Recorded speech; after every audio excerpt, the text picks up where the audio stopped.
الحمدللہ رب العالمین والصلاۃ والسلام علی رسول الامین حسبنا اللہ ونعم الوکیل رب اشرح لی صدری ویسر لی امری واحلل عقدۃ من لسانی یفقہوا قولی۔ سورہ قیامہ ہماری چل رہی ہے، جس میں اسٹارٹنگ کی 5 آیتوں میں اللہ تعالیٰ نے قیامت کے واقع ہونے کی دلیل بھی دی ہے اور اس کا ریزن بھی بتایا تھا کہ انسان اس کا انکار کیوں کرتا ہے۔ دلیل کیا تھی؟ پہلی دلیل اللہ تعالیٰ نے آیت نمبر 1 میں دی تھی کہ میں قسم کھاتا ہوں قیامت کے دن کی، یعنی قیامت کا دن خود اس بات پر گواہ ہے۔ اللہ تعالیٰ نے وہ قسم کھا کر اس بات کو کہا تھا۔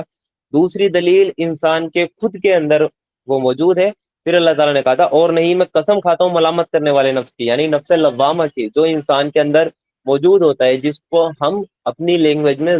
کہ وہ ضمیر بولتے ہیں کہ تیرا ضمیر وہ مر چکا ہے، کہ جو ملامت کرتا ہے انسان کو برائی کرنے کے بعد۔ تو اس کا ایک منطقی تقاضا یہ ہے کہ یہ اچھائی اور برائی کی انسان میں سمجھے، یعنی ایک دنیا ایسی ہونی چاہیے جہاں اچھائی کا اس کو اچھا بدلہ ملے اور برائی پر اس کو سزا ملے، یعنی سزا اور جزا کے لیے ایک دن ہونا چاہیے اور وہ دن آخرت کا ہی ہے۔ تو یہ دوسری دلیل اللہ تعالیٰ نے دی تھی۔ پھر اللہ تعالیٰ نے انسانوں کا جو اعتراض تھا، کہ کیونکہ وہ اعتراض یہ تھا کہ کیا ہم مر کر مٹی میں ہو جائیں گے، سڑ گل جائیں گے، ہماری ہڈی بوسیدہ ہو جائیں گی، تو پھر ہم دوبارہ کیسے اٹھا کھڑے کر دیے جائیں گے؟ تو اللہ تعالیٰ نے پھر اس کے جواب میں اس ایک کوشچن انسانوں کو داغا تاکہ انسان غور و فکر کرے۔ وہ کوشچن آیت نمبر 3 میں تھا، کیا انسان یہ سمجھ رہا ہے کہ ہم اس کی ہڈیوں کو جمع نہ کر سکیں گے؟ یعنی انسان یہ سمجھتا ہے کہ اللہ تعالیٰ اس کی ہڈیوں کو جمع نہیں کر سکتا جو اسی دنیا میں موجود ہے۔ وہ اپنے آپ پہ تو غور کر لے، انسان کے اندر ہے کیا؟ وہ کچھ، اگر آپ اس کے جو انسانی باڈی ہے اس کو آپ دیکھیں تو اس میں کیلشیم ہے، آئرن ہے، یا جو مختلف جو کیمیکل ہیں انہی سے تو مل کر بنی ہوتی ہے، اور یہ سب چیز اسی زمین میں موجود ہوتی ہے۔ تو اللہ تعالیٰ جب ایک نئے انسان کو بنا سکتا ہے تو دوبارہ سے اسی انسان کو اللہ تعالیٰ بنا سکتا ہے، یعنی یہ غور و فکر کرنے کے لیے اللہ تعالیٰ نے انسانوں کے لیے ایک کوشچن چھوڑ دیا تھا۔